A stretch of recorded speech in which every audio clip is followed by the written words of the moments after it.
ಅಂದ್ರೆ ರೋಡಲ್ಲಿ ಬಿದ್ದಿದ್ದಾರೆ.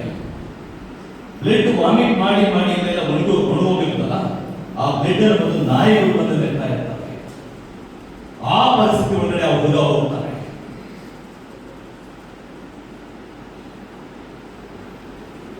ಮೊದಲನೇ ಬಾರಿಗೆ ಬೀದಿ ಬಿದ್ದಿದ್ದ ಆ ಹುಡುಗನಿಗೆ ಊಟ ಮಾತ್ರ ಇರಲಿಲ್ಲ, ಆರೋಗ್ಯ ಎಲ್ಲ ಚೆನ್ನಾಗಿತ್ತು.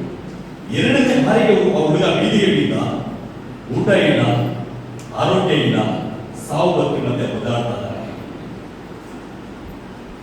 ಆದ್ರೆ ವಿಶೇಷ ಏನು ಗೊತ್ತಾ, ಯಾವ ಧರ್ಮದ ವಿರುದ್ಧವಾಗಿ ಹೋರಾಟ ಮಾಡ್ತಾ ಇದ್ದೋ, ಯಾವ ಧರ್ಮದ ವಿರುದ್ಧವಾಗಿ ಕಾರ್ಯಾಚರಣೆ ಮಾಡ್ತಾ ಇದ್ದೋ, ಯಾವ ದೇವರನ್ನ ಇವನು ಅವಮಾನಿಸ್ತಾ ಇದ್ದೋ, ಅದೇ ಜನಾಂಗ ಬಂದು ಆ ಹುಡುಗನ ಎತ್ಕೊಳ್ತಾ ಇದ್ದಾರೆ.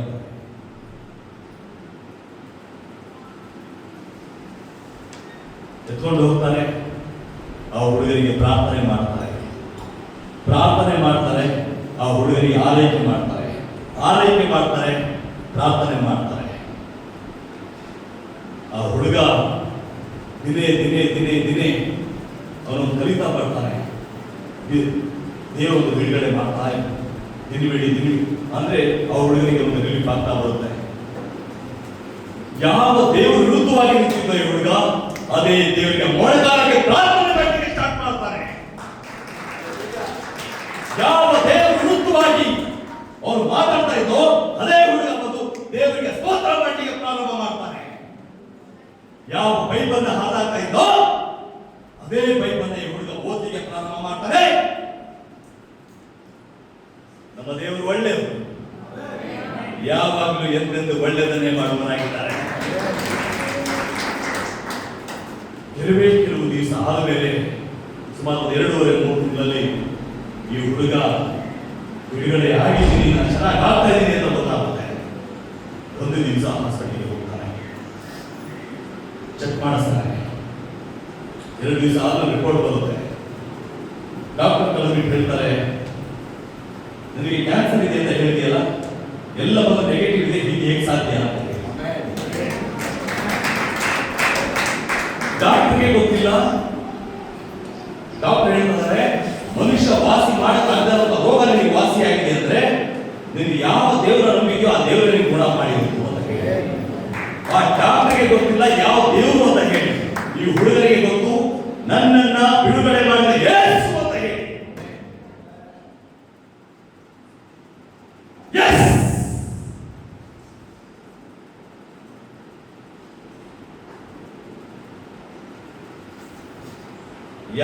ಯಾರ್ಯಾವ ಸಮಸ್ಯೆ ಒಳಗಡೆ ಬಂದಿರೋ ಗೊತ್ತಿಲ್ಲ, ಯಾವ್ಯಾವ ರೋಗದಲ್ಲಿ ಬಂದಿರೋ ಗೊತ್ತಿಲ್ಲ. ಆ ಹುಡುಗನನ್ನು ಗುಣ ಮಾಡಿದಂತ ದೇವರು ನಿಮ್ಮನ್ನು ಗುಣಪಡಿಸ್ತಾರೆ. ಆ ಹುಡುಗನ ಒಳಗೋಗಿದ್ದ ಹೃದಯ ಕಟ್ಟಿದಂತ ದೇವರು ನಿಮ್ಮ ಹೃದಯ ಕಟ್ತಾರೆ.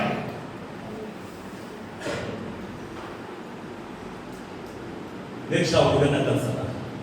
ನಾನು ಹೇಳ್ತೀನಿ ಫಾಸ್ಟ್ ಕಲ್ಸಿ ಅಂತ ಹೇಳಿ. ಕಲಿಸ್ಬೇಕ ಹುಡುಗನ. ಆ ಹುಡುಗ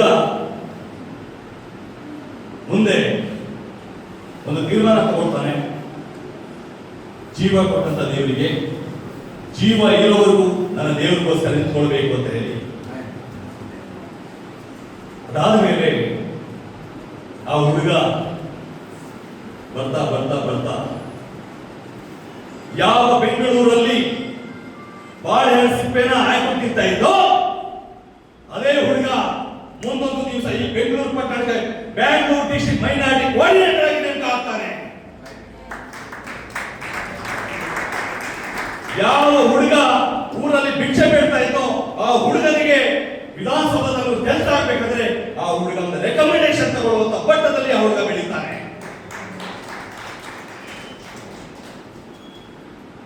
ಮುಂದೊಂದು ದಿವಸ ಹಾಗೆ ಬರ್ತಾ ಬರ್ತಾ ಯಾವ ದೇವರು ವಿರುದ್ಧವಾಗಿ ನಿಂತಿದ್ದೋ ಈ ಹುಡುಗ,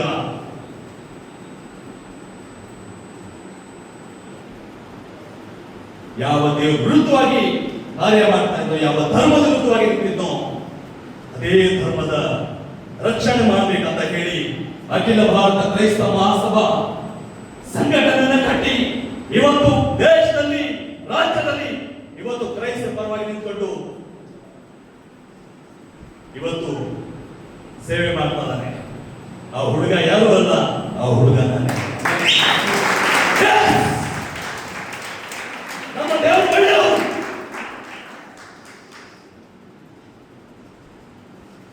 ಇವತ್ತು ಕರ್ನಾಟಕ ರಾಜ್ಯದಲ್ಲಿ ಸುಮಾರು 1,000ಕ್ಕೂ ಹೆಚ್ಚು ಭಾಷೆಗಳ ಮೇಲೆ FIR ಆಗುವ ಮೂವ್ಮೆಂಟ್ ಅಲ್ಲಿ FIR ಆಗಿ NCR ಕಮ್ಮದಿವಿ ನಮ್ಮ ಸಂಘಟನೆ 17 ಡಿಸ್ಟ್ರಿಕ್ಟ್ ಅಲ್ಲಿ ಪ್ರಬಲವಾಗಿ ರ್ಯಾಲಿಗಳನ್ನು ಮಾಡಿದ್ದೀವಿ. ಅಖಿಲ ಭಾರತ ಕ್ರೈಸ್ತ ಮಹಾಸಭಾ ಸಂಘಟನೆ ಬರೋಕ್ಕಿಂತ ಹಿಂದೆ ಯಾವ ಸಂಘಟನೆಗಳು ಕೆಲಸ ಮಾಡಿಲ್ಲ, ಆ ಮಟ್ಟದಲ್ಲಿ ಕೆಲಸ ಮಾಡಿಲ್ಲ. 17 ಡಿಸ್ಟ್ರಿಕ್ಟ್ ರ್ಯಾಲಿಗಳನ್ನು ಮಾಡಿದ್ದೀವಿ. ಸುಮಾರು ಮುನಿರತ್ನ ಅಂತ ಹೇಳಿ ಅವ್ರ ಮೇಲೆ ಕೇಸ್ ಹಾಕಿ, ಮುತಾರಿಕ್ ಅಂತ ಹೇಳಿ ಅವ್ರ ಮೇಲೆ ಕೇಸ್ ಹಾಕಿದ್ದೀವಿ. ನಮ್ಮ ಸಮುದಾಯದ ವಿರುದ್ಧವಾಗಿ ಬಂದಂತ ಬಹಳಷ್ಟು ಜನರು ಅವ್ರ ಮೇಲೆ ಕೇಸ್ಗಳು ಹಾಕಿದ್ದೀವಿ. ಅದ್ರ ಜೊತೆಗೆ 5 ಜನರನ್ನ ಜೈಲಿಗೆ ಹಾಕಿಸಿದ್ರೆ ಯಾವ್ದಾದ್ರು ಸಂಘಟನೆ ಇದ್ರೆ ಅದು ಅಖಿಲ ಭಾರತ ಕ್ರೈಸ್ತ ಮಹಾಸಭಾ. ನಾವು ಎಷ್ಟು ವರ್ಷ ಸಂಘಟನೆ ಕಟ್ಟಿದೀವಿ ಅನ್ನೋದು ಮುಖ್ಯ ಅಲ್ಲ, ನಾವು ಎಷ್ಟು ಕೆಲಸ ಮಾಡಿದೀವಿ ಅನ್ನೋದು ಮುಖ್ಯ.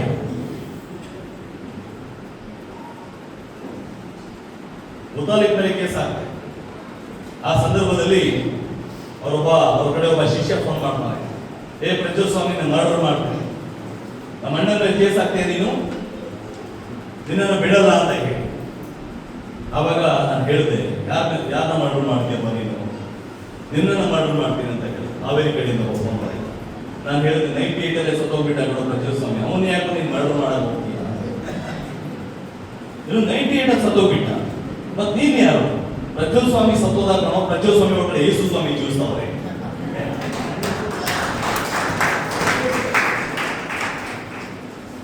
ಅವಾಗ ಹೇಳಿದೆ, ನಾನು ನಿನ್ನ ಕೇಸಿ ಶಾಲಾಕೊಂಡೇ ಇದ್ದೆ, ನನ್ನ ಲೀಡರ್ಗಳ ಹೆಸರು ಹೇಳಿದೆ, ನಾನು ಅಕ್ಕಿಗೋಸ್ಕರ ದೇವರನ್ನ ನಂಬ್ಕೊಳ್ಳಿಲ್ಲ, ನನ್ನ ಬಟ್ಟೆಗೋಸ್ಕರ ದೇವರನ್ನ ನಂಬ್ಕೊಳ್ಳಿಲ್ಲ, ನಾನಿವತ್ತು ಯೇಸು ಸ್ವಾಮಿ ನಮಗೆ ಜೀವ ಕೊಟ್ಟಿದ್ದಾರಪ್ಪ. ಇವತ್ತು ನಾವು ಭಾರತ ದೇಶ ಹೇಗೆ ಬದುಕ್ತಾ ಇದ್ದೀವಿ, ವಿಡಿಯೋ ಇವತ್ತೇನು ಯೌವನಸ್ಥರು ನಾವು ಇವತ್ತು ಯಾವ ರೀತಿ ಇದ್ದೀವಿ. ಇವತ್ತು ಸಭೆ ಒಳಗಡೆ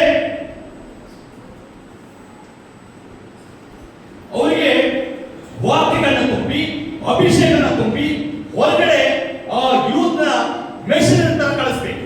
ಇದನ್ನ ನಾವು ಮಾಡ್ತಾ ಇದ್ದೀವಿ. ಇವತ್ತು ನಮ್ಮ ಏಸನ್ನ ಪಾಸ್ಟರ್ ತಾತ ನಾನು ಹೇಳ್ತಾ ಇರೋದು 9,000 ಜನರಿಗೆ ದೀಕ್ಷಾ ಸ್ನಾನ ಒನ್ ಟೈಮ್ ಕೊಟ್ಟರು ಅಂತ ಹೇಳಿ, ಒಂದೇ ಟೈಮು 9,000 ಜನರಿಗೆ ದೀಕ್ಷಾ ಸ್ನಾನ ಕೊಟ್ಟರು ಅಂತ ಹೇಳಿ ಇತಿಹಾಸ ಇದು. ಭಾರತ ದೇಶ ದೊಡ್ಡ ಚರಿತ್ರೆ ಇದು. ಇವತ್ತು ನಾವೇನ್ ಮಾಡ್ತಾ ಇದ್ದೀವಿ, ಒಬ್ಬ ಕ್ರೈಸ್ತ ನಾವು ಯಾವ ರೀತಿ ಬದುಕ್ತಾ ಇದ್ದೀವಿ ಇವತ್ತು. ನಾನು ಹೇಳ್ತೀನಲ್ಲ, ದೇಶದಲ್ಲಿ ಇವತ್ತು ಏನ್ ನಡೀತಾ ಇದೆ ಸೇವೆ, ಇದು ಬೈಬಲ್ ಮತ್ತು ದೇವರ ವಾಕ್ಯಕ್ಕೂ ಸಂಬಂಧ ಇಲ್ಲ.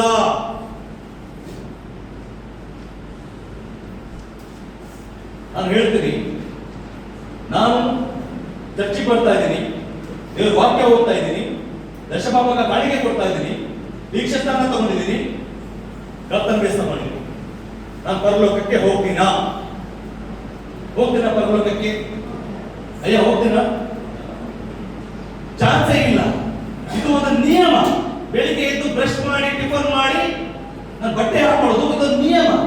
ಆದ್ರೆ ಒಂದು ಜವಾಬ್ದಾರಿ, ನಿಯಮನ ಬೇರೆ, ಜವಾಬ್ದಾರಿ ಬೇರೆ. ಜವಾಬ್ದಾರಿ ಅಂದ್ರೆ ಮತ್ತಾಯ ಬರೆದ ಸುವಾರ್ತೆ 28ನೇ ಕೊನೆಯ ವಚನ, ನಾವು ಫಲ ಕೊಡುವರಾಗಿರ್ಬೇಕು. ಅಂದ್ರೆ ಸುವಾರ್ತೆ ಸಾರಬೇಕು. ಸುವಾರ್ತೆ ಸಾರ್ತಾ ಇಲ್ವಾ?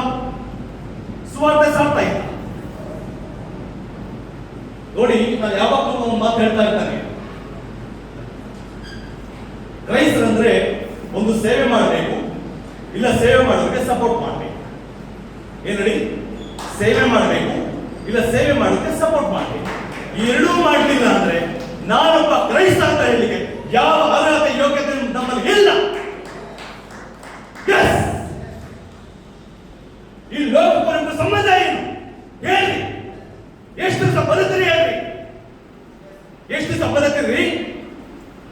ಗಾಡಿ ಹೊಟ್ಟಕಂತ ಇಲ್ಲಿ ಆಗ್ಬಿಟ್ಟೆ ಒಂದು ಕ್ಷಣದಲ್ಲಿ ಹೋಗ್ಬಿಡ್ತಾರೆ. ಆದ್ರೆ ನಾವು ಬದುಕಿರೋದು ಇವತ್ತು ನಮ್ಮನ್ನ ಆರಿಸಿಕೊಂಡಿದ್ದಾರೆ. 147 ಕೋಟಿ ಜನಸಂಖ್ಯೆಯಲ್ಲಿ ನಮ್ಮನ್ನ ಆರಿಸಿಕೊಂಡಿದ್ದಾರೆ ದೇವರು. ಆರಿಸಲ್ಪಟ್ಟಂತ ನಾವು ದೇವರಿಗೋಸ್ಕರ ಹೇಗೆ ನಿಂತ್ಕೊಳ್ಬೇಕು ಹೇಳಿ? ದೇವರ ಏನ್ ಆನ್ಸರ್ ಮಾಡ್ತೀರಿ ನೀವು? ಈ ಲೋಕಕ್ಕೆ ಗೆಸ್ಟ್ ನಾವು ಗೆಸ್ಟ್ ಆಗಿ ಬಂದಿದ್ದೀವಿ. ಈ ಲೋಕಕ್ಕೂ ನಮಗೂ ಸಂಬಂಧ ಇಲ್ಲ. ಮನೆ ಕಟ್ತೀರಿ, ಎಂತ ಮನೆ ಕಟ್ತೀರಿ? ಅಂಬಾನಿಯವರು ಮನೆ ಕಟ್ಟಿದ್ದಾರೆ, ಅದಕ್ಕೆ ಸಿಮೆಂಟ್, ಜಲ್ಲಿ ಮತ್ತೆ ಗ್ರಾನೈಟ್ ಯೂಸ್ ಮಾಡಿದ್ದಾರೆ. ಆದ್ರೆ ನಮ್ಮಪ್ಪ ಅವರು ಮನೆ ಕಟ್ಟಿದ್ದಾರೆ, ಬಂಗಾಳದವರ ಮನೆ ಕಟ್ಟಿದ್ದಾರೆ. ಆ ಬಂಗಾಳದ ಅರಮನೆಗೋಸ್ಕರ ನೀವು ಯೋಚನೆ ಮಾಡಿ, ಬಂಗಾಳದ ಅರಮನೆಗೋಸ್ಕರ ನೀವು ಕಾಪಾಡಿ. ಸಾಕು. ಅದಕ್ಕೆ ನಾನು ಹೇಳ್ತಾ ಇದ್ರೆ, ಲೋಕದ ಪರಗೆ ಸರಿ, ಲೋಕದ ಆಶೆ-ಪಾಶೆಗಳಿಗೆ ಒಳಗಾಗಬೇಡ್ರಿ. ವಿಶ್ವಾಸಿಗಳು ಬೇಡ, ನಮಗೆ ಬೇಡ. ವಿಶ್ವಾಸಿಗಳು ಅನಿಷ್ಟ ಪದ್ಧತಿ ಹೊರಗಡೆ ಬರ್ರಿ. ಮಿಷನರಿಗೆ ಆಗ್ಬೇಕು, ಮಿಷನರಿಗಳ ನಿಂತ್ಕೊಡ್ರಿ. ಮಿಷನರಿಗಳ ಆಗ್ಬೇಕು. ಅವ್ರ ತಾತ ಮಿಷನರಿ ಆಗಿದ್ರು, ರಾಮಾಯ ಪಾಷ ಮಿಷನರಿ ಆಗಿದ್ರು. ಇವರೆಲ್ಲ ಇವತ್ತು ಒಳ್ಳೆ ಸೇವೆ ಮಾಡ್ತಾರೆ. ಇವೆಲ್ಲ ಮಿಷನರಿ ಅವರೇ. ಇತ್ತೀಚೆಗೆ ಪಾಸ್ಟರ್ ಅಂತ ಕರೀತಾರೆ, ಕರೆಕ್ಟಾ? ನೀವೆಲ್ಲರೂ ಮಿಷನರಿಗಳಾಗಿ ಬಂದ್ರಿ. ಏನ್ ಇವತ್ತು 50 ವರ್ಷ 60 ವರ್ಷ ಮೇಲೆ ಯಾರಿದಾರಲ್ಲ ಅವರೆಲ್ಲ ಮಿಷನರಿಗಳಾಗಿ ಬಂದಿರು. ನಾನೊಬ್ಬ ಮಿಷನರಿ. ಒಬ್ಬ ಪ್ರಜ್ವಸ್ವಾಮಿ ಸತ್ರೆ 1000 ಜನ ಪ್ರಜ್ವಸ್ವಾಮಿ ಕ್ರಿಯೇಟ್ ಮಾಡಿ ನಾನು ಸಾಕಿದೆ. ಸುಮ್ಮನೆ ನಾವು ಸಾವಾಗಬಾರ್ದು. ಯಾಕಂದ್ರೆ ಈ ಲೋಕದ ಆಶೆ, ಈ ಲೋಕದ ಒಂದು ವ್ಯಾಮೋಹಕ್ಕೆ ಒಳಗಾಗಿ ನಿನ್ನ ನರಕಕ್ಕೆ ಹೋಗೋಕ್ಕಿಂತ ದೇವರಿಗೋಸ್ಕರ ಬದುಕಿ ಶಾಶ್ವತವಾದ ಅರಮನೆಗೆ ಹೋಗಿ. ಇವತ್ತು ಬಹಳಷ್ಟು ನೋವಾಗ್ತದೆ. ಮಿಷನರಿಗಳ ಕಾಲದಲ್ಲಿ ನಡೆದಂತ ಸೇವೆ ಪಾಸ್ಟರ್ ಸ್ಕೂಲ್ ಕಾಲದಲ್ಲಿ ನಡೀತಾ ಇಲ್ಲ. ಪಾಸ್ಟರ್ ಸ್ಕೂಲ್ ಕಾಲದಲ್ಲಿ ನಡೆದಂತ ಸೇವೆ ಇವತ್ತು ರೆವರೆಂಡ್ ಆರ್ಚ್ ಬಿಷಪ್ ಪೋಪ್ ಕಾಲದಲ್ಲಿ ನಡೀತಾ ಇಲ್ಲ. ನಡೀತಾ ಇದೆಯಾ? ಸುವಾರ್ತೆ ಸಾರಲ್ಪಡ್ತಾ ಇದೆಯಾ? ಯಾರು ಹೇಳ್ತಾರೆ ನಾವು ಎಲ್ಲ ಸುವಾರ್ತೆ ಇಡೀ ದೇಶದ ಸುವಾರ್ತೆ ಸಾರ್ತಾ ಇದೀವಿ ಅಂತ ಹೇಳಿ? ಈ ದೇಶದಲ್ಲಿ ಇಡೀ ದೇಶದ ಸುವಾರ್ತೆ ಹೋಗ್ಬಿಟ್ಟಿದ್ದಾರೆ. ಯಾಕೆ ಇವತ್ತು 6% 7% ಜನ ಇರ್ತಿದ್ರು ಹೇಳಿ? ಇನ್ನು 93% ಜನರಿಗೆ ಸುವಾರ್ತೆ ತಲುಪಿಲ್ಲ. ಇದಕ್ಕೆ ಆನ್ಸರ್ ಕೊಡ್ಬೇಕಾಗಿರೋ ಯಾರು? ನಾವು ಆನ್ಸರ್ ಕೊಡ್ಬೇಕು.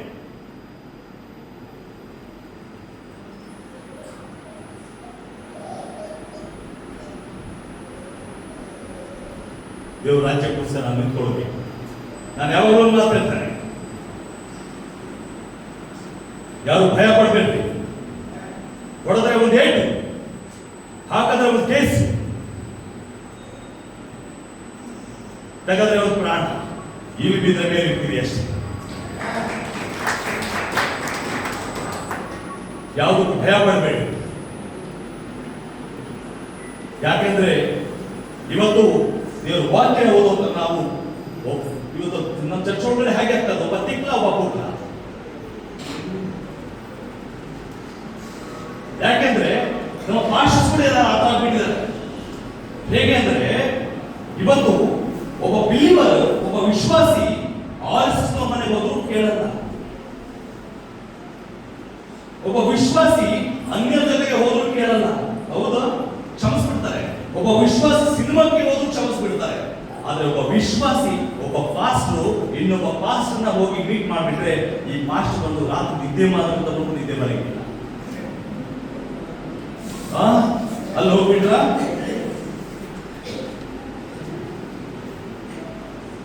ಇವತ್ತು ಈ ಪಾಸ್ಟರ್ಸ್ಗಳು ಏನ್ ಮಾಡ್ತಾರೆ? ಮೊದಲು ನಮ್ಮ ಹಳ್ಳಿ ಕಡೆ ಎಲ್ಲ ಹೋಗಿ ಕೆರೆ ಒಳಗಡೆ ಹೋಗಿ ಮೀನು ಹಿಡಿತಾ ಇದ್ವಿ, ಗಾಳ ಎತ್ತಬಹುದು. ನಾವು ಚಿಲ್ಲರ್ ಹಾಕ್ತಾ ಇದ್ವಿ ಮೀನು ಹಿಡಿದ್ಬಿಟ್ಟು. ಇವತ್ತೇನ್ ಮಾಡ್ತಾ ಇದಾರೆ? ಕೆರೆಗೆ ಹಾಕ್ತಾ ಇಲ್ಲ ಗಾಳ, ಆ ಚೀಲಕ್ಕೆ ಹಾಕ್ತಾವ್ ಗಾಳ. ಸುವಾರ್ತೆ ಸಾರಿದ್ರೆ ಹೊಡಿತಾರೆ, ಪ್ರಾಬ್ಲಮ್ ಮಾಡ್ತಾರೆ, ಆಂಟಿ ಕನ್ವರ್ಷನ್ ಕೇಸ್ ಹಾಕ್ತಾರೆ. ಅದು ಈಸಿ ಏನಂದ್ರೆ ಈ ಭಾಷೆ ಸರಿ ಇಲ್ಲ, ಈ ಭಾಷೆ ಬೋಧನೆ ಸರಿ ಇಲ್ಲ, ಅವ್ರದ್ದು ಅಭಿಷೇಕದಲ್ಲಿ ಇಲ್ಲ, ಅವರು ನಿಮ್ಮ ಕೆಲಸ ಮಾಡ್ಲಿಕ್ಕೆ ಬರ್ರಿ ಅಂತ ಹೇಳಿ ಒಂದು ಮ್ಯೂಸಿಕ್ ಒಂದು ರೂಮ್ ಮಾಡ್ತಾರೆ.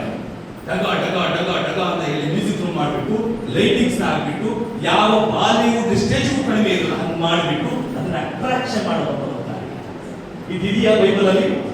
ಇದೆಯಾ ಬೈಬಲ್ ಅಲ್ಲಿ? ಇದು ಅಪೊಸ್ತಲರೆಲ್ಲ ಕೂಡ್ತಾ ಇದ್ರು, ಪ್ರತಿ ದಿವಸ ರೊಟ್ಟಿ ಮುರಿತಾ ಇದ್ರು, ದೇವರ ಅಭಿಷೇಕನ ಪಡಿತಾ ಇದ್ರು, ಅವ್ರು ಹೋಗಿ ಸುವಾರ್ತೆ ಸಾಕ್ತಾ ಇದ್ರು, ಕುಟ್ಟ ನಡೀತಾ ಇದ್ದ, ಕಿವುಡ ಅವರಿಗೆ ಕಿವಿ ಕೇಳಿಸ್ತಾ ಇತ್ತು, ಮೂಗ ಮಾತಾಡ್ತಾ ಇದ್ದ, ಸತ್ತು ಎದ್ದೋಗ್ತಾ ಇದ್ದ. ದೇವರ ಆ ರೀತಿ ಒಳಗಡೆ ಅವರು ಉಪಯೋಗ ಮಾಡ್ತಾ ಇದ್ರು. ಇವತ್ತೇನಾಗಿದೆ? ಇವತ್ತು ಪಾಸ್ಟರ್ಗಳು ಹೋಗ್ಬಿಟ್ಟು ಬ್ಯಾಪ್ಟಿಸ್ಟ್ ಹಾಸ್ಪಿಟಲ್ ಹೋಗಿರ್ತಾರೆ, 99 ಪಾಸ್ಟರ್ಗಳು ಆ ಹಾರ್ಟ್ ಅಟ್ಯಾಕ್. ಯಾಕೆ ಗೊತ್ತಾ? ವಿಶ್ವಾಸಗಳು ಹೇಳ್ತಾರೆ, ನಾವು ಬರ್ತಾ ಇದೀವಿ, ಚಿಕನ್ ಮಾಡಬೇಡ್ರಿ, ಪೈಲ್ಸ್ ಆಗುತ್ತೆ, ಮಟನ್ ಮಾಡ್ರಿ ಅಂತ ಹೇಳಿ.